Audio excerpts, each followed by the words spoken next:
Aló, aló, aló. Marco.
Aló, aló, probando.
Ok.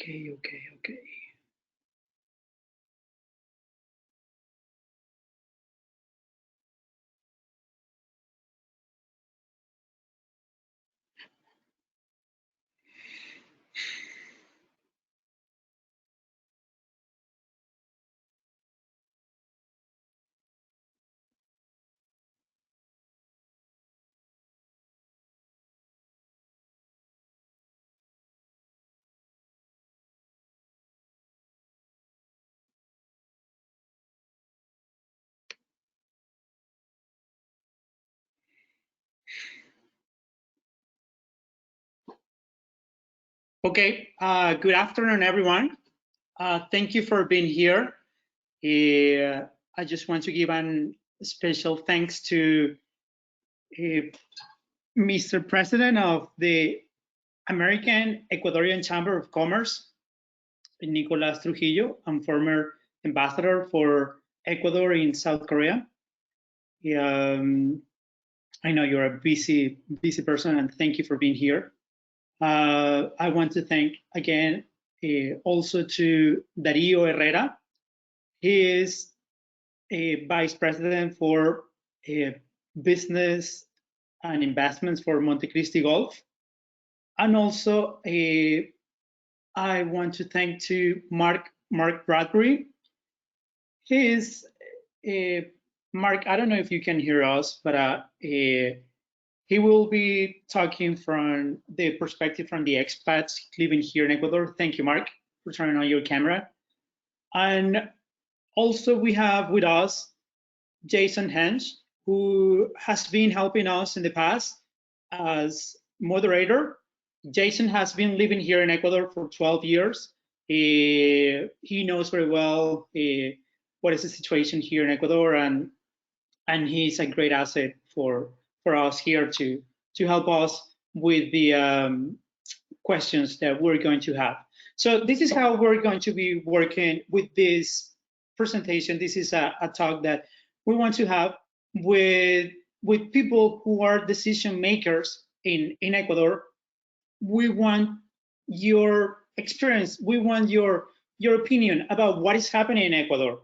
Because of this pandemic, some of us, and especially the expats living here in Ecuador, sometimes, well, they don't know what's going on. We have different curfew laws. We have regulations that they are very fast, and most of the time it is hard to find information. For that reason, we would like to have your opinion, your view about what is happening in Ecuador, the perspective about the country, especially we know that in some areas in Ecuador, especially in Guayas, we have a big problem right now, but Ecuador is here, and for that reason, thank you again for accepting this invitation. And I would like to start with Nicolas. If Nicolas, you please can give us your perspective about what is happening in Ecuador right now. Thank you, Marcos. Can you hear me? Yes, I can. Okay, very good. Well, first, thank you, Marcos, for organizing this conversation, this dialogue. It's very nice to meet fellow panelists that I haven't had the pleasure to have met before. Thank you also for your time. Well, Marcos, you know, we're living in unprecedented times. So we're in a situation right now that, at least on behalf of the Chamber of Commerce and the Organization of Commerce throughout Ecuador, we're sending out a message of serenity, a message of solidarity. We're going through a very difficult situation, as everybody knows, and it's a different level of difficulty for many, depending on the resources with which they can deal with this situation. It's going to take solidarity, and it's going to take creativity in order for us to withstand the situation, and it's not going to go away anytime soon. What the chambers of commerce are trying to help to do right now is to save lives. We need to save lives first, and we also need to worry about saving employment.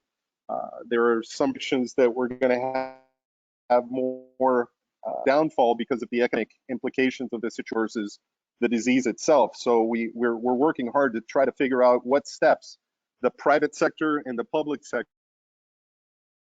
can take together in order to, you know, mitigate seems like too soft a word, in order to try to have a united front against this situation. So the chambers of commerce are asking for some tax relief in order for whatever liquidity these have to be used toward paying salaries. The biggest challenge that many of us see here in Ecuador isn't necessarily the pandemic, but the implications socially that this is going to have.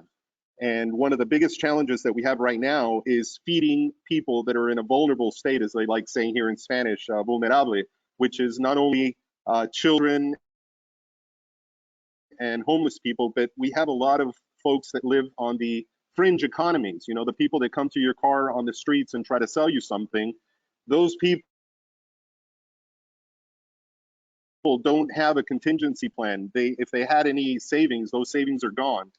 So what we're doing also from the organized food drives, and we're trying to act, the old saying, cliche or not, act locally, think globally. We're trying to figure out how locally we can keep people fed around Manta, around Manaví. And it starts with the guards around the urbanizaciones, and it starts with the neighbors that we know maybe senior citizens and difficulty getting. So, there's a strong message of solidarity right now that it's reverberating throughout the sector, and how we can be good corporates and not only do the right thing because it's the right thing, but also because it's necessary in order to avoid greater social turmoil, which unfortunately I think may be around the corner if we don't take aggressive action in feeding people that really need our help. So I don't want to keep going. I want to hear what the other panelists have to say. And again, thank you, Marcos, for creating this forum for the conversation. Yeah, thank you, Nicolas. At the end of the presentation of each panelist, we're going to have a session for questions for everyone who is attending. So please, Dario, if you can continue with your perspective of what's going on, and thank you, Nicolas, for your appreciation of the situation right now. Well, thank you, Marco, for the invitation. I want to check, can you hear me? Yes. Yes.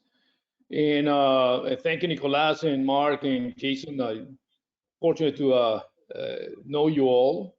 I've had conversations with you before, and I thank you for being here in this panel. I couldn't agree more with Nicolas. As a matter of fact, we have been talking in the previous weeks. I am also a director in the Ecuadorian American Chamber of Commerce in Manaví under Nicolas' guidance as a president. And we're working on trying to figure out what are the urgent steps that we need to take in order to attack those problems that are really the greatest concern right now. As Nicolas said, the pandemic is it's very difficult to deal with. However, people not having food on their tables, it's more of a risk in the very short future, very short time. Just to give you some numbers so that you understand, so that we get a global or Ecuadorian context on this problem is, as a difference in, unlike other countries, our country doesn't have any savings. So we don't have any money to inject into the economy. Peru has $50–60 billion worth of reserves. We have not even $3 billion. And you can't take that away because then the dollarization, it's literally gone.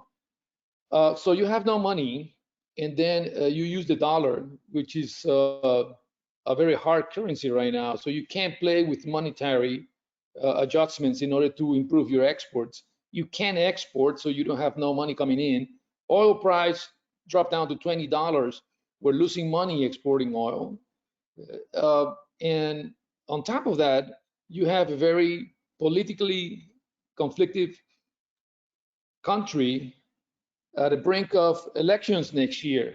And our productive sector has always been geared towards just feeding or producing for local consumption and not with the necessary incentives for exports. So you have no money coming in. So this is three things working together as a cycle, as a vicious cycle.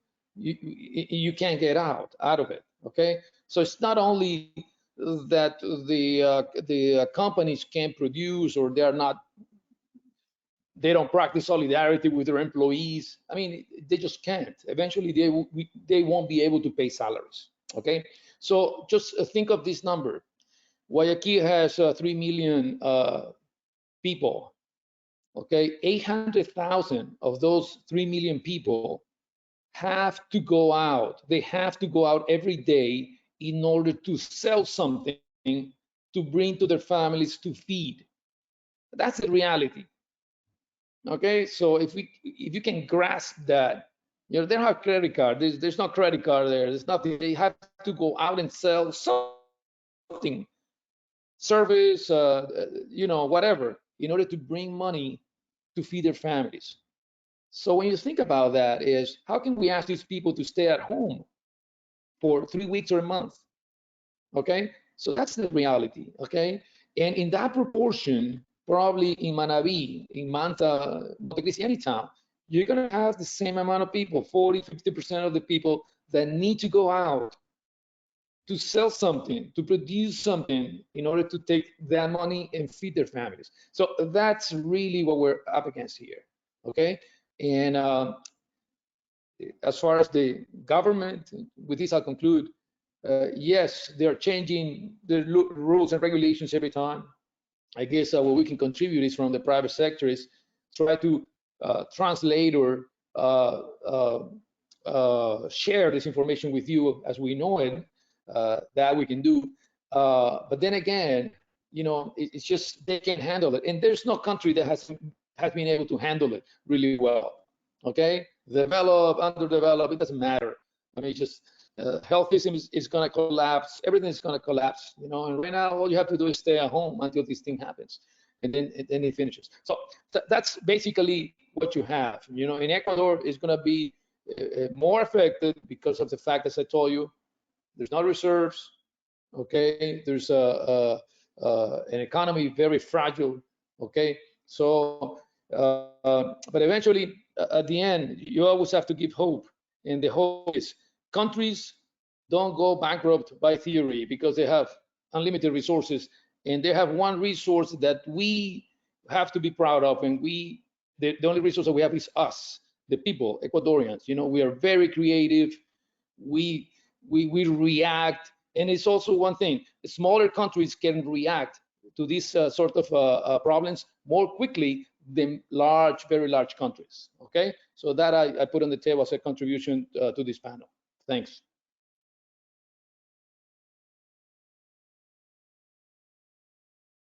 Thank you, Dario. It is very, very important, all the information you just gave us, but also it is very important if we have the opinion from the expat community. So I just want to remind everyone that you can type your questions. So, but for now, we will have Mark. Mark, please. I know you are been living here in Ecuador for more than 4 years, and you are very, very active with the expat community, doing a great job communicating to people about what's going on, what is happening right now. So I know you receive a lot of questions from the expats, especially from Manaví.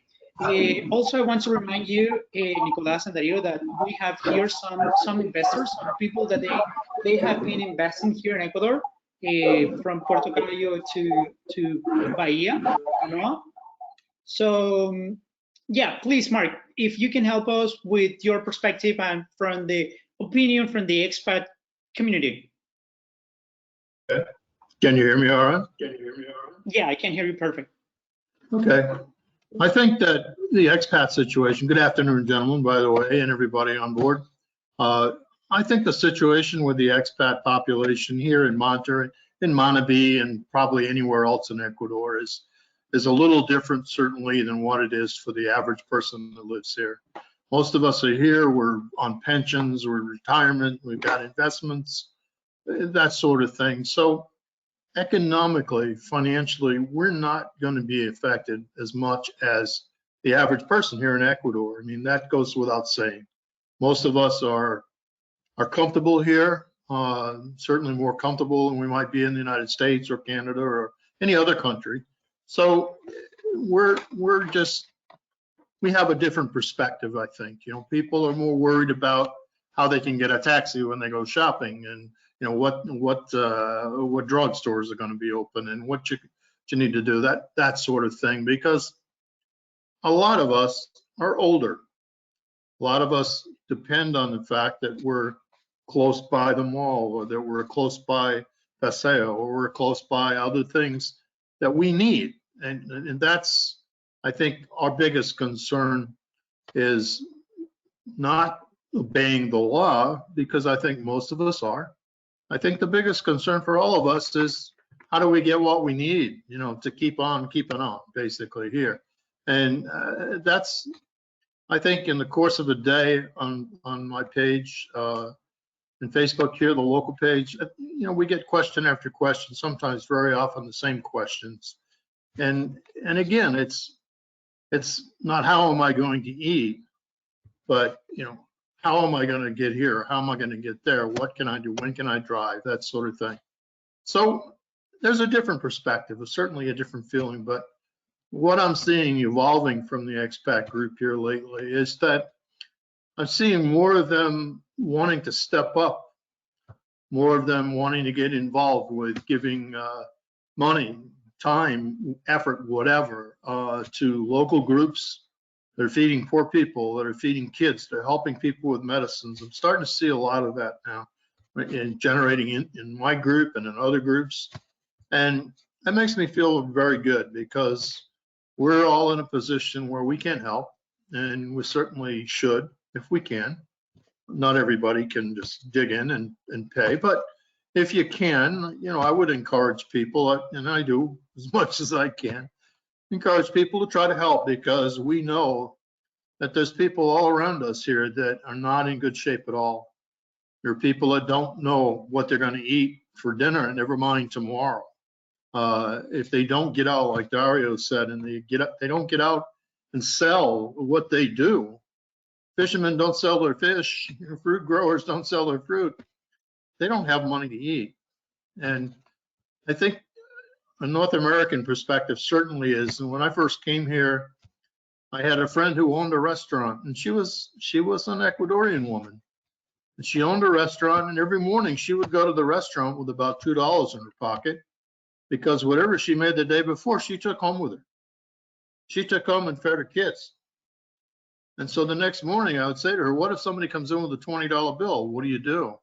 Well, what she did was she ran around Manta to try to find somebody that could help get her change, because she couldn't afford to have $20 in change in her pocket.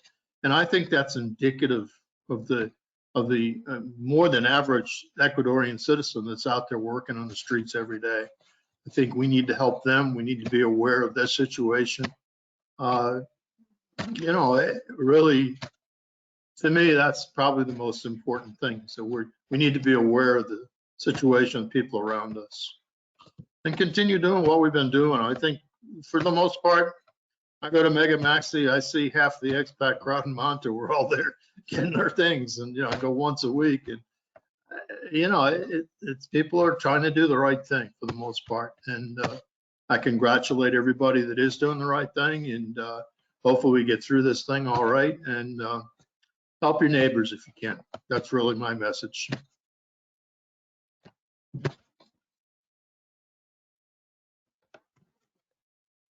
Thank you so much, Mark. Okay. Yeah, I think it's very, very important to hear, because basically the purpose of this is to try to get in contact with decision makers, with people that they know sometimes a little bit more of what's happening on the news, what the news or the social media are telling us, because there are so many rumors out there.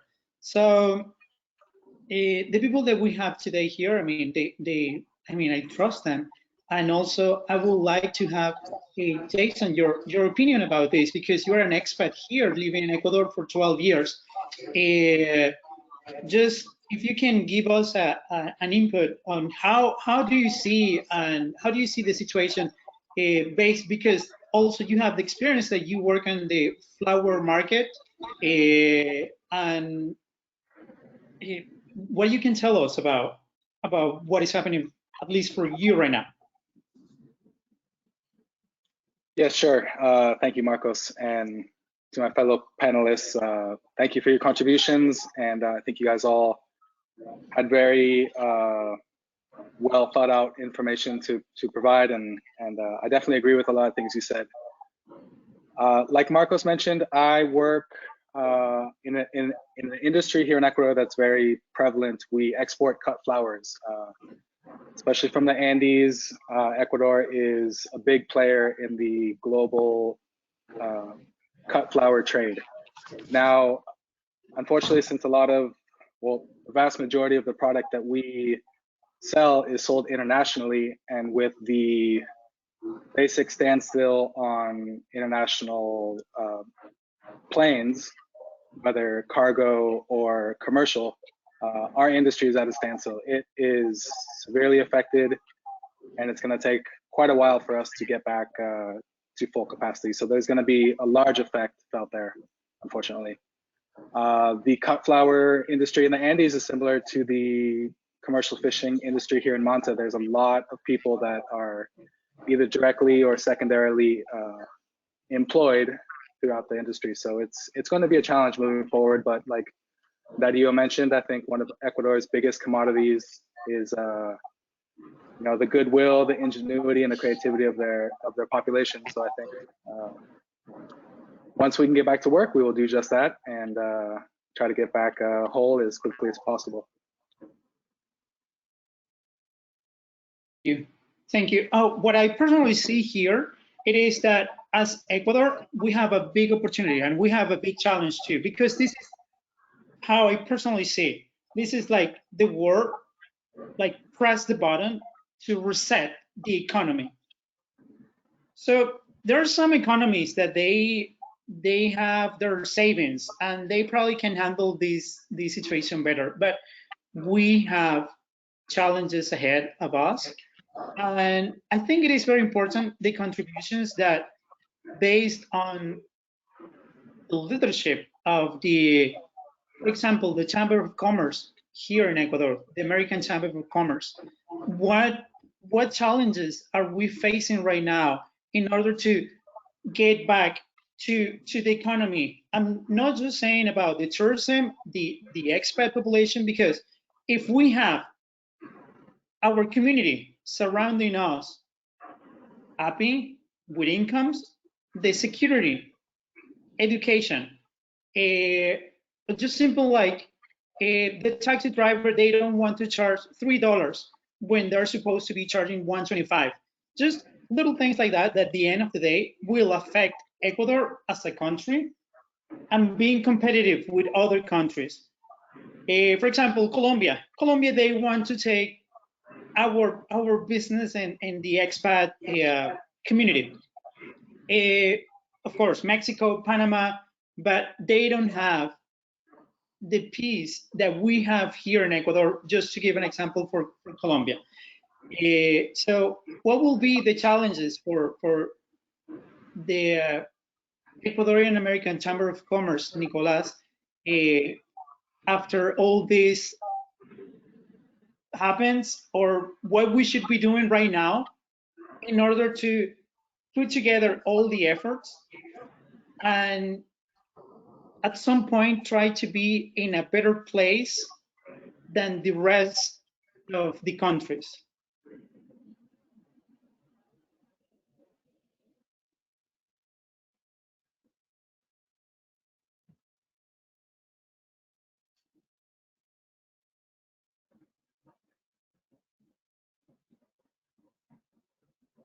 Marcos, like Darío said at the beginning of his intervention, this country very difficult economic situation before the pandemic started. There are a number of challenges, structural challenges to Ecuador's economy, and one of which we could not say is the fact that we cannot use inflation in order to bolster our economy. The U.S. is dealing with a $2 trillion aid package, and they're debating that it's not going to be enough. here in Ecuador, we have ability, and it's absolutely not going to be enough. So there are serious fundamental challenges that we have with a dollarized economy, with the fact that we can't devaluate the value of our products. You're talking about Colombia. You can use Peru and their sol as an example also, but we have some really serious structural challenges that we need to overcome, and it's going to take time and it's going to take effort. And there's going to be some businesses, Dario knows this very well, some businesses that are going to take longer than others to recover. You know, in every situation, there's opportunities for entrepreneurs. I think there's a lot of people setting up disinfection companies right now here in Manta. You know, tourism is going to be a challenge. We know tourism is going to be a challenge. With Dario, we're coming up with some strategies of how we can try to help on a business side, try to use those blessings that you talk about Ecuador having. But we need to stabilize the patient first. You know, the whole world is in shock right now, and we're still in the middle of this. You know, we're not seeing the light yet at the other side of the tunnel, and we lost sight of the light behind us already. So we just need to persevere. We need to keep going. We need to be human. We need to take care. You know, one thing that we're doing is we're buying a little extra food every time we go to the store to drop off to our more you know, our more older neighbors in the neighborhood, so they don't have to go out as much. So I think we've got to work together as a community. We got to do everything we can from a personal level, but on a corporate level and on a macro society level, we're still in the middle of the fight.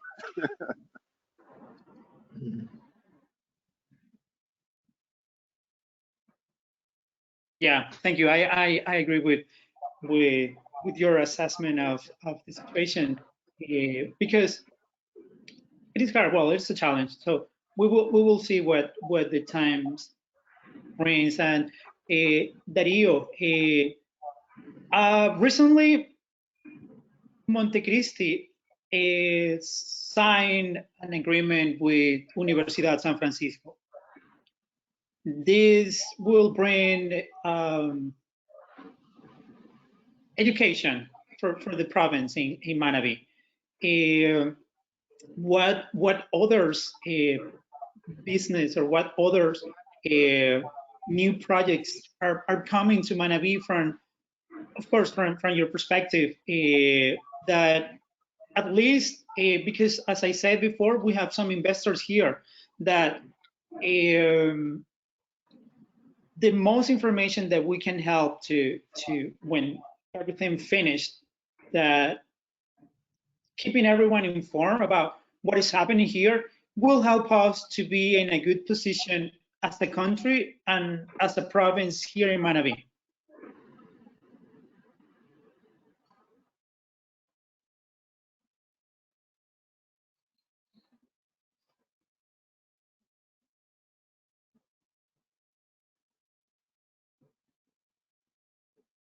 Oh, can you hear me? Okay. Oh, thank you, Marco. Yes, let me see if I can answer that.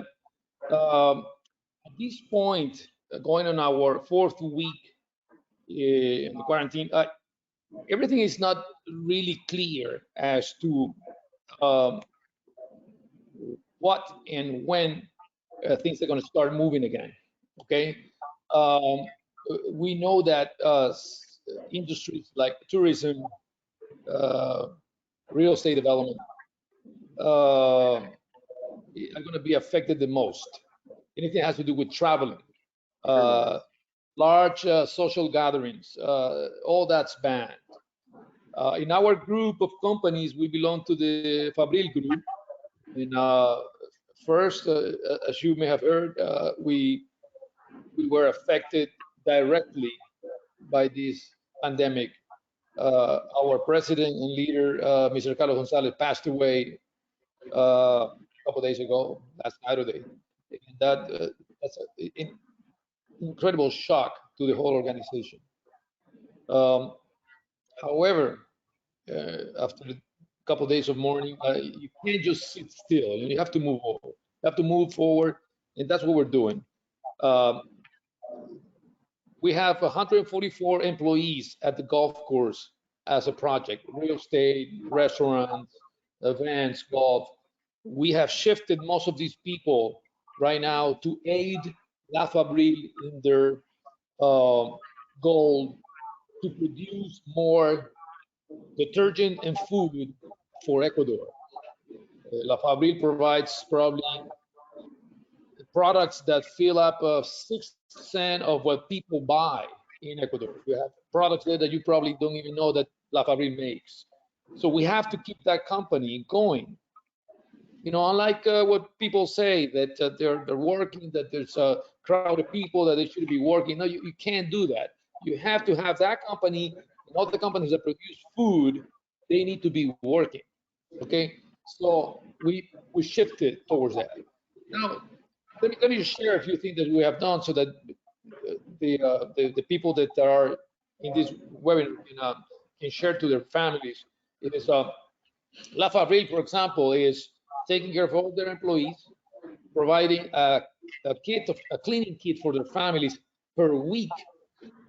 You know, a basket of food per week to their families, to everybody that is working right now under this pandemic.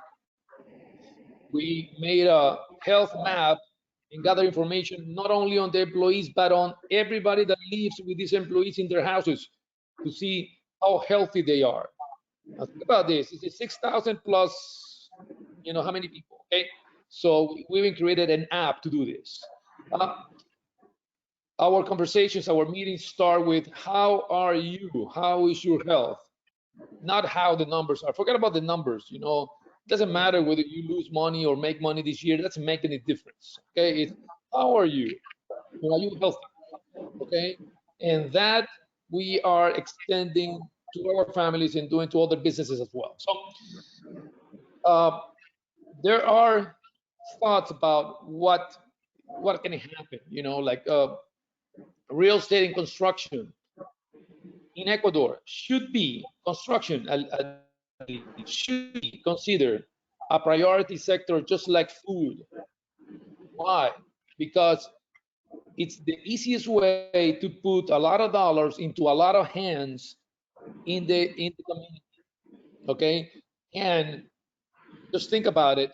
I guess there is more space between people building a house than there is people working at a supermarket or anywhere else, okay, or at a tuna company, okay? So the chance of getting the virus in that environment is going to be less, and you can also take all the sanitary precautions to do so. So we are pushing through the different construction chambers and associations of promoters of real estate in the country, that the government can consider construction as a priority sector and allow, under the sanitary regulations, allow these people to go back to work, okay, so that they can take some money to the families, okay? But then again, as you said, Marcos, it's a reset button.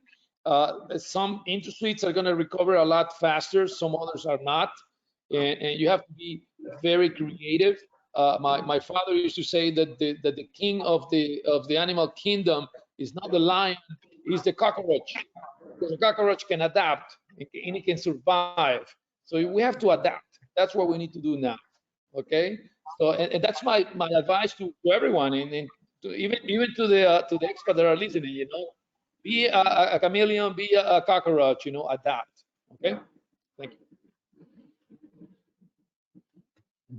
Thank you. Thank you, Dario. Thank you so much. Mark, I want to continue with Mark. Mark, well, you know, the expat community, it is a very important source of income for the country. We have important business like the flower business, the tuna business, oil, but the expat cash coming from Social Security, it helps to the local economy.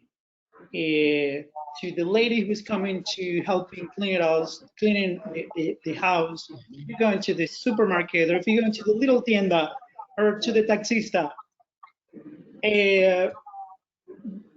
how do you see first the expat community getting involved with Ecuador economic reconstruction, to put it just a name, and how this will be affected Ecuador, how this will be affecting Ecuador as a country after everything what I'm seeing on the news, Washington Post, New York Times.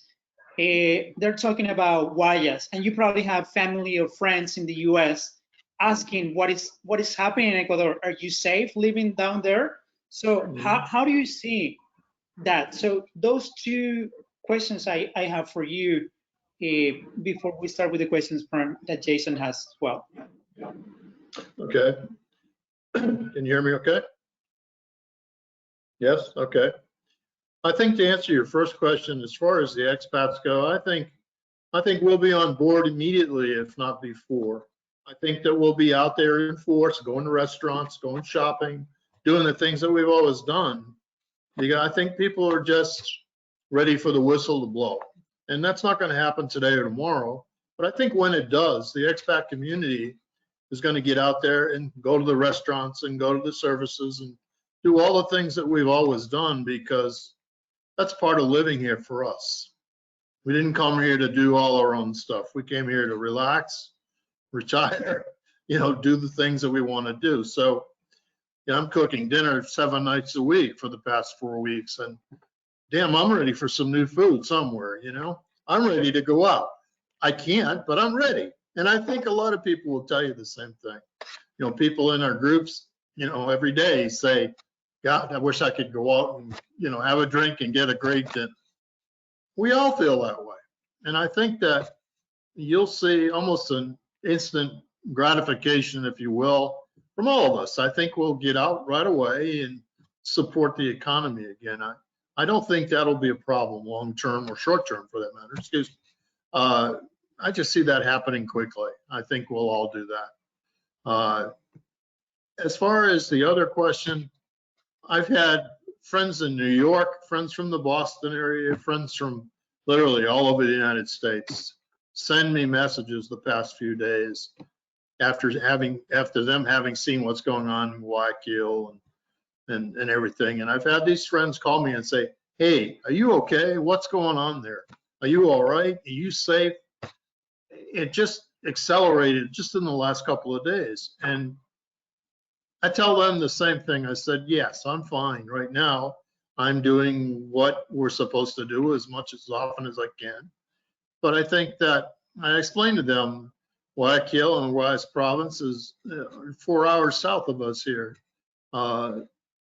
It's the epicenter, if you will, of the country. And, it's a place that I certainly don't want to go to. Others have chosen to go to the airport, fly out, go home, only to go to maybe a worse situation.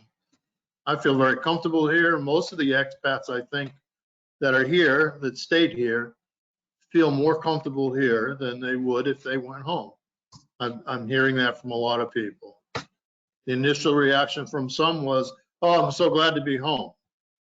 Well, okay, I understand that. They want to be with their families. They want to be in comfortable, familiar surroundings, if you will. But I think those of us who stayed here and are here, I think we're happier. We feel safer. And Guayaquil, for a lot of us, is close, but it's a long ways away, and we hope it stays that way. And we certainly empathize and sympathize with people in Guayaquil. It's a terrible, terrible thing that they're going through. My partner's uncle is very bad. He's in Guayaquil. Her daughter lost her grandmother. Her father's infected. I mean, this is happening, folks, and it's not going away. So I think for all of us, and Dario, my sympathies, when a man like Dario's boss, former partner, when somebody like that dies, somebody so well known, it should wake everybody up. But unfortunately, it hasn't. And I think we have to keep, as a group, we have to keep focusing on making people aware of, what they need to do so that we can all get through this and go back to living. Basically, I probably over-answered the question, but anyhow. Yeah, no, I mean, it was great. It was great. Thank you, Mark. But you mentioned about the airport in Guayaquil. So, which brings me the question that we have this conversation with on our last time when we have a presenter and speaker from the Ministry of Tourism about the airport in Manta. And I know Nicolas and Dario, they were representatives for COPA last year. And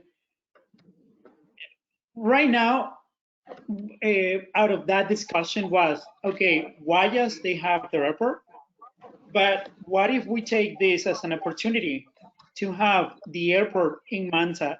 Then we can fly out from Manta.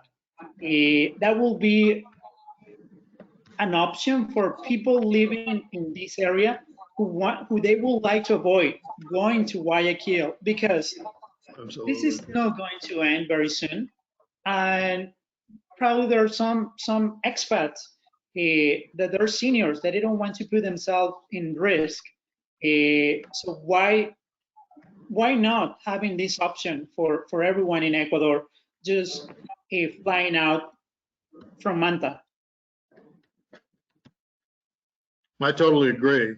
I think that most of the expat community here strongly favors having an international availability out of Manta here. I think Dario certainly knows that. I think he's seen that, and you've had polls and questionnaires. I don't think there's any question that the expat community would not support the airport on an international basis. I think we'd all love to fly out of there. I think it's a perfect opportunity for all of us. We all hope that it happens. I don't think there's anybody that doesn't want to see that happen. I think we're all anxious to see it happen. So guys, make it happen. You know, you the guys that are working on it, make it happen. Bring COPA, bring everybody. You know, let's get this thing going. Let's get our province back on track, and let's go out to dinner. The fat guy said. Thank you, Mark. Jason, I don't know if you have any questions or if we just continue with this, but Jason, I think you might have some questions right now from the audience. Yeah, definitely, Marcos. I can relay some of the questions that we have received from the audience, so we can jump right into that. I'm going to go in order, in the order they were received, and for whatever reason, if we run out of time or don't get to all of them, I know that Marcos and his team at EcuaAssist will provide responses after today's roundtable. So first question, it looks like this person is currently not in Ecuador, and they are asking, as a property owner, are they allowed to return from Canada, which is where they're currently located, to Ecuador and come back to their property?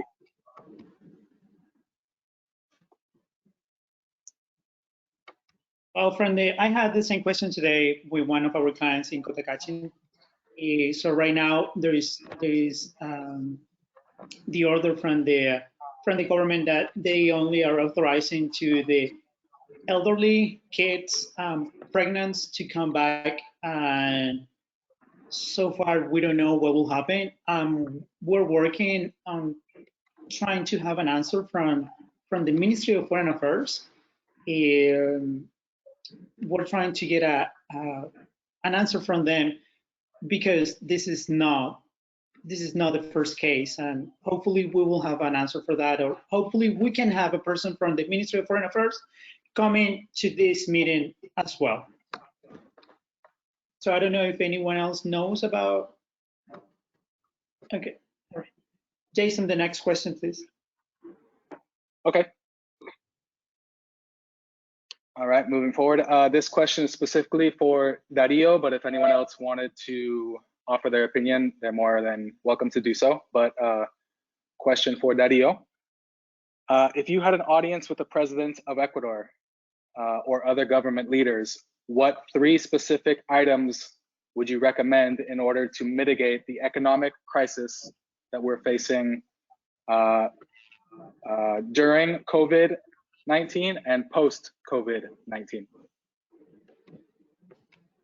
Oh, that's a That's a difficult question.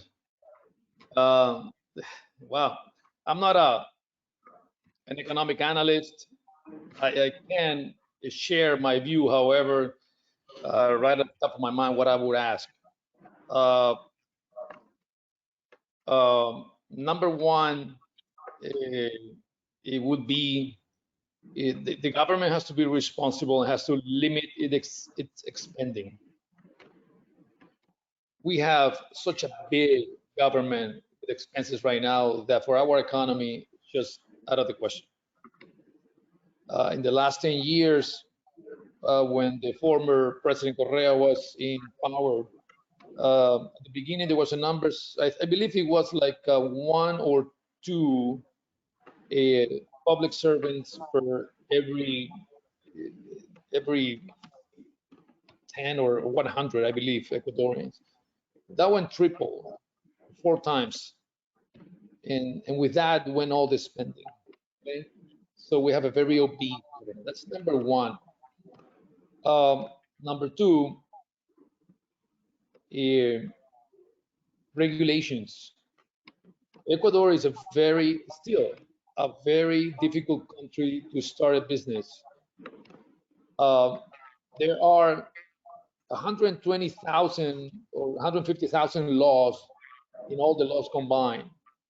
And if you ask a lawyer, they might tell you that for every law, there might be another law that contradicts the law. That's how obscure that area, that arena is. So sometimes you start a business and, down the path, because we have experienced this, you get all these obstacles and it's just impossible to do. You have to be the government has to allow entrepreneurship to flourish, but the real way, I mean, not just saying, okay, it has to provide that environment so that the creativity of Ecuadorians can flourish. Once I heard a long time ago, a Chilean businessman. Chile is a country almost considered a developed country, and one of the businessmen said, I don't know how you Ecuadorians, Dario, I don't know how come you are not rich. You should be rich. And ask him why. He said, because you have all these obstacles, all these problems and everything, and you still make money, you still make business. It's incredible. Okay, that would be number two. And I believe number three is to work on creating a legal and judicial system that really works and that can provide security. And this is your arena, Marco. You might have all the will from people and investors to come. You might even have the environment with the laws and everything, but if you don't have any legal security, you're not going to come here. Okay, you're not going to come here. Okay, so the government is tighten up your belt. Okay, allow entrepreneurs to flourish and create the legal system so that those businesses can really take off. That would be if I sit down with any government official, and this has been said by a lot of people. Okay, but those are my top three, and there's others after. Okay.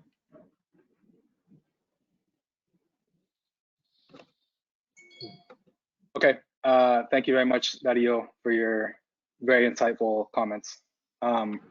Would anybody else on the panel like to add, or should we move forward?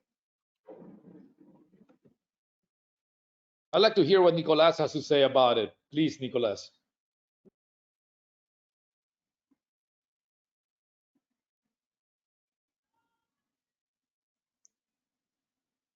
You got to go off mute, Nicolas. I think that you said it very well, Dario. And there's one term that I heard recently.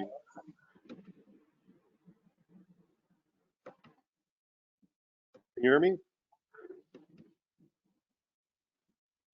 Yes. Okay. Well, Dario, I don't know if you heard me, but I wanted to also express my deep condolences for the passing of Don Carlos González Artigas. What a tremendous loss for all of the community, not just for Manaví or Ecuador, I had the pleasure of knowing Heather with Dario to try to set up some sort of food bank and do some sort of Manta, and all of a sudden this happened. So we're in shock a little bit over here. And Dario, I tell you how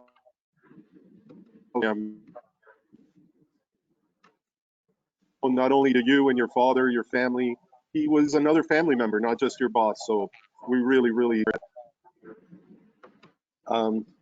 Now going back to what I was here earlier,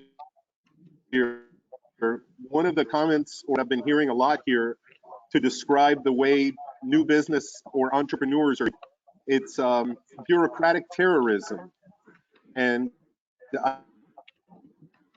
that was very appropriate, bureaucratic, because trying to get a permit requires you to get another permit that you can't get. It's like you have the first permit, and the person who gives you the first permit doesn't want to give it to you because someone else.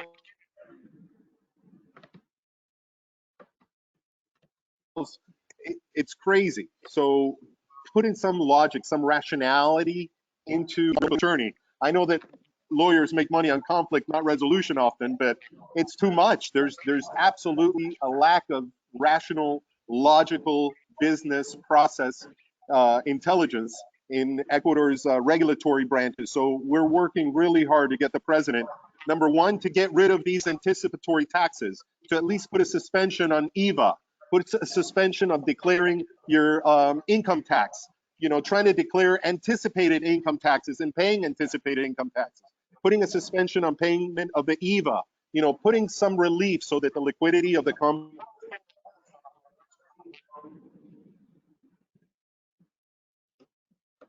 companies can be used to making payroll and not giving the government money that you can't use to pay your employees anymore. We also need to lift restrictions in the aduana, in customs.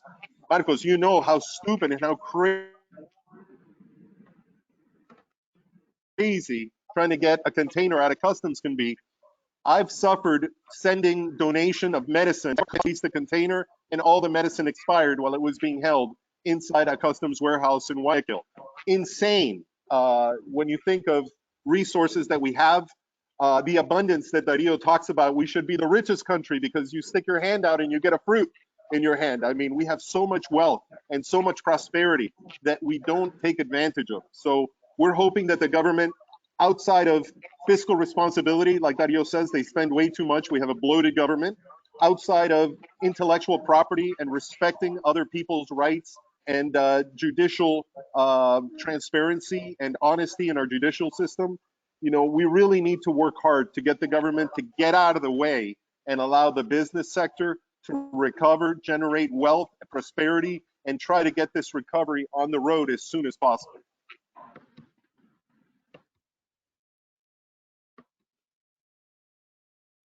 And by the way, Jason, I spent 22 years in the floral industry and I have investments in the flower industry, and we've lost about 82% of our business right now. So I can empathize with you. I'm very sorry about that. Yeah, definitely. We're definitely feeling it across the industry. Well, thank you, Nicolas, for your insight as well. Let's move forward. Next question. I believe this is a Manta specific question. So all of us that live in Manta can tackle this. And if we have ideas in other areas of the country that we could offer up some assistance, we can do that as well. But the question is as follows.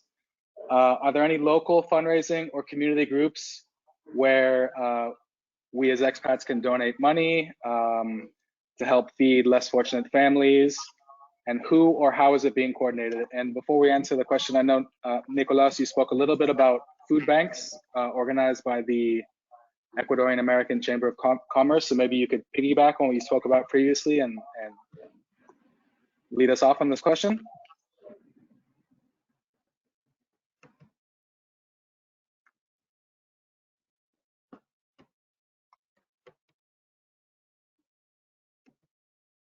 Well, I wish I had a little bit better news because we've been trying to set up a challenge.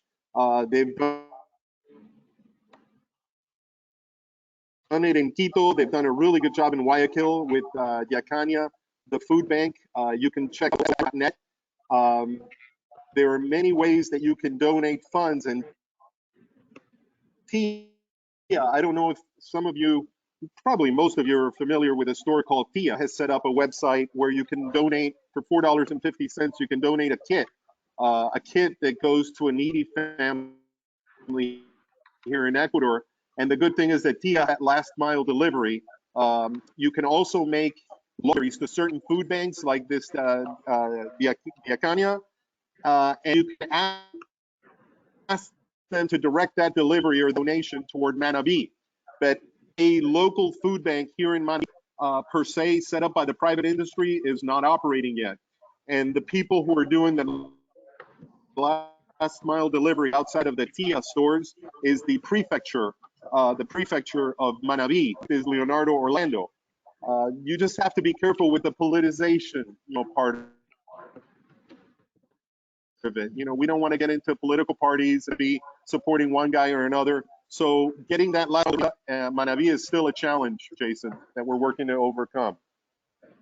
Yeah, definitely. I think that makes sense. One thing that I wanted to add that I think, especially in this current pandemic, could be more effective is, a lot of our roles, day in and day out moving forward are to stay home, socially distance, protect our family, protect our loved ones, and try not to come in contact with other people to spread COVID-19. So I think one way to remedy this, or one way to be very helpful, would be a localized effort. So for example, if your neighbors, that they're in a dire situation or having difficulties, or are elderly and can't go out and shop as often as you can, again, like Nicolas mentioned earlier, buy them a few key things at the market and deliver it directly to their doorstep.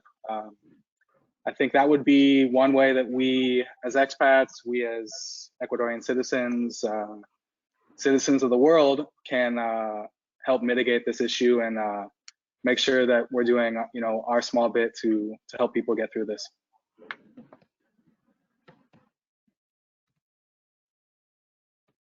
Okay, let's move forward with the next question. Excuse me, I'd like to add something. By all means. All right, thank you.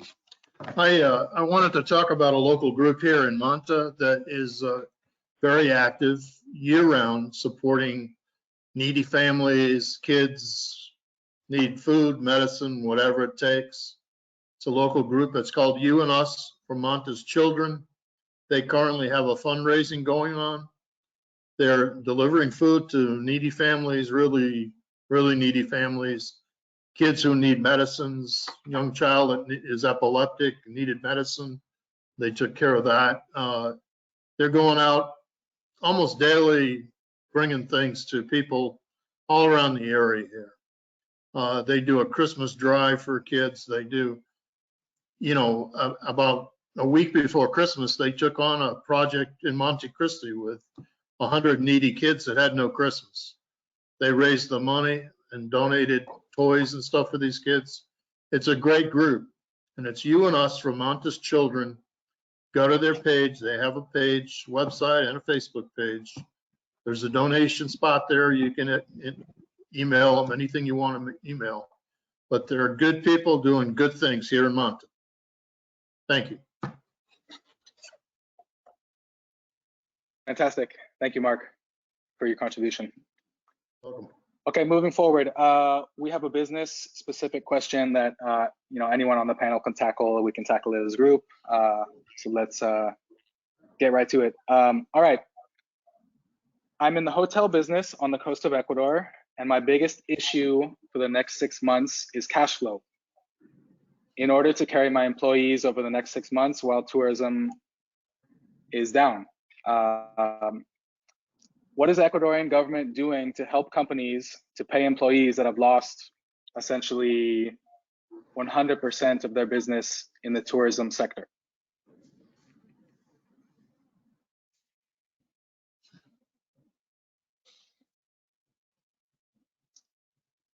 That's a very hard question. You can actually feel it because nobody jumped in to answer it right away.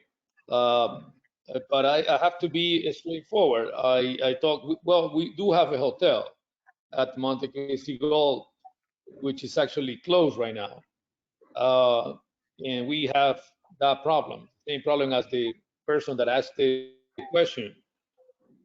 I don't have an easy answer. Unfortunately, I don't have any promising answer. If that person can send me or send us his email or her email, I could probably share some information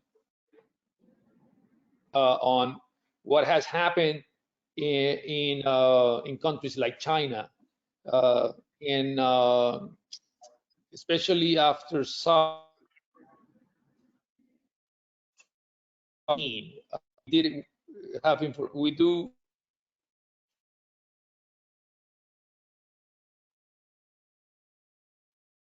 However, the length of time is between 3 to 10 months to achieve the rate that you were actually charging before and the occupancy percentage. Okay, so it's a very, very slow recovery. I